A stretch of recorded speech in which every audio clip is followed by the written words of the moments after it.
नमस्कार दोस्तों, हमारे YouTube चैनल में आप सबका हार्दिक स्वागत है। फ्रेंड्स, आज हम कक्षा 8 सामाजिक विज्ञान के अर्धवार्षिक के मॉडल पेपर को हल करेंगे। तो आइए प्रश्नों को देखते हैं। सबसे पहला प्रश्न, शेर मैसूर के नाम से किसे जाना जाता है? तो शेर मैसूर के नाम से टीपू सुल्तान को जाना जाता है। 1857 की क्रांति के सबसे पहले विद्रोह का प्रारंभ कहाँ हुआ? सही उत्तर होगा मेरठ। प्रश्न नंबर 3, जलियांवाला बाग हत्याकांड कहाँ हुआ? तो सही उत्तर होगा अमृतसर में हुआ था। कौन से ग्रह को जल ग्रह कहते हैं? तो हमारा सही उत्तर होगा पृथ्वी को जल ग्रह कहते हैं। अगला प्रश्न, रिक्त स्थानों की पूर्ति कीजिए। तो यहाँ पर हमें रिक्त स्थानों की पूर्ति करनी। पांचवा, कानून की नज़र में सभी लोग समान होते हैं।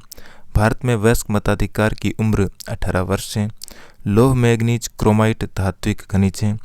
जो संसाधन प्रकृति से प्राप्त होते हैं वे प्राकृतिक संसाधन कहलाते हैं। अब हमें यहाँ पर सही या गलत का चयन करना है। तो पहला है, महाराजा रणजीत सिंह पंजाब के राजा थे, ये कथन सही है। टीपू सुल्तान बंगाल का नवाब था, ये कथन गलत है, मैसूर का शासक था। तीसरा है, भारत में सरकारी स्कूलों में धार्मिक उत्सव मनाया जाता है, तो ये कथन भी गलत है। भारत में न्याय प्रदान करने का सबसे अंतिम न्यायालय उच्च न्यायालय है, ये कथन गलत है। सबसे उच्चतम न्यायालय होता है उच्चतम न्यायालय, जिसको सुप्रीम कोर्ट कहा जाता है। अब है प्रश्न नंबर 9, व्यापारिक कंपनियां भारत की तरफ क्यों आकर्षित हो रही थी?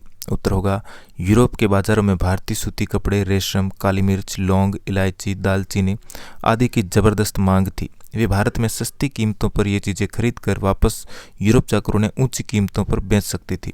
इसी व्यापारिक संभावना के कारण वे भारत की ओर आकर्षित हो रही थी।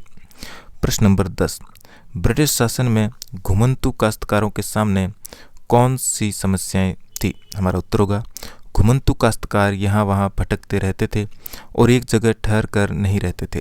वे चाहते थे कि आदिवासियों के समूह एक जगह स्थायी रूप से रहे और खेती करें। स्थायी रूप से एक जगह रहने वाले किसानों को नियंत्रित करना आसान था। अंग्रेज अपने शासन के लिए आमदनी का नियमित आय स्रोत भी चाहते थे। फलस्वरूप उन्होंने जमीन के बारे में कुछ नियम लागू कर दिए। कुछ किसानों को भूस्वामी और दूसरों को पट्टेदार घोषित किया गया। पट्टेदार अपने भूस्वामियों का भाड़ा चुकाते थे और भूस्वामी सरकार को लगान देते थे। आदिवासी झूम काश्तकारों को स्थायी रूप से बसाने की अंग्रेजों की कोशिश बहुत कामयाब नहीं रही। जहाँ पानी कम हो और मिट्टी सूखी हो वहाँ हलों से खेती करना आसान नहीं होता, बल्कि हलों की मदद से खेती करने वाले झूम काश्तकारों को अक्सर नुकसान ही हुआ, क्योंकि उनके खेत अच्छी उपज नहीं दे पाते थे। इसलिए पूर्वोत्तर राज्यों के झूम काश्तकार इस बात पर अड़े थे कि उन्हें परंपरागत ढंग से जीने दिया जाए। व्यापक विरोध के फलस्वरूप अंग्रेजों को आखिरकार उनकी बात माननी पड़ी और ऐसे कबीलों को जंगल के कुछ हिस्सों में घुमंतू खेती की छूट दे दी गई। अगला प्रश्न, रोलैक्ट एक्ट क्या था? उत्तर होगा रोलैक्ट एक्ट को काला कानून भी कहा जाता है। यह कानून तत्कालीन ब्रिटिश सरकार द्वारा भारत में उभर रही राष्ट्रीय आंदोलन को कुचलने के लिए बनाया गया था। इस कानून के तहत ब्रिटिश सरकार को यह अधिकार प्राप्त हो गया था कि वह किसी भी भारतीय पर अदालत में बिना मुकदमा चलाए उसे जेल में बंद कर सकती थी। अगला प्रश्न, राजस्थान में प्रथम रेल कब और कहाँ चली? तो हमारा उत्तर होगा राजस्थान में प्रथम रेल 1874 में बांदीकुई से आगरा फोर्ट यूपी तक चली। प्रश्न नंबर 13, राजस्थान जननी शिशु सुरक्षा योजना का उद्देश्य क्या है? हमारा उत्तर होगा सुरक्षा योजना का मुख्य उद्देश्य मातृ मृत्यु दर एवं शिशु मृत्यु दर में कमी लाना, साथ ही संस्थागत परिश्रमों की संख्या में वृद्धि करना। खनिजों के प्रकारों को स्पष्ट कीजिए। उत्तर होगा खनिजों को 2 प्रकारों में वर्गीकृत किया गया है, धात्विक और अधात्विक। सबसे पहले है धात्विक खनिज। इन्हें लौह और अलोह में उप विभाजित किया गया है। लौह खनिज, इसमें लोहा होता है। उदाहरण के लिए लौह अयस्क, मैग्नीज अयस्क, क्रोमाइट, पायराइट, निकल और कोबाल्ट। इसके अलावा अधात्विक खनिजों के उदाहरण हैं जैसे कि चूना पत्थर, जिप्सम और अभ्रक आदि अधात्विक खनिजों के उदाहरण हैं। प्रश्न नंबर 15, राजस्थान के प्राकृतिक पर्यटन स्थल कौन कौन से हैं? हमारा उत्तर होगा राजस्थान के प्राकृतिक पर्यटन स्थल हैं।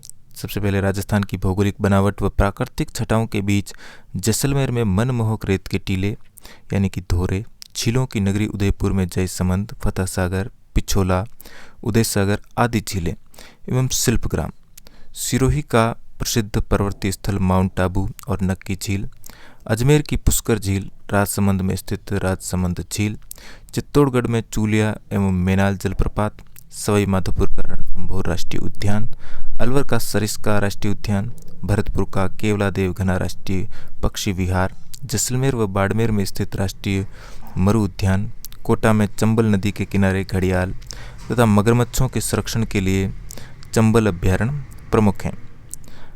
अगला प्रश्न, अंतिम मुगल बादशाह ने अपने आखिरी साल किस तरह बिताए? हमारा उत्तर होगा बहादुर शाह जफर अंतिम मुगल बादशाह थे। इन्होंने इस विद्रोह को एक नई दिशा दी।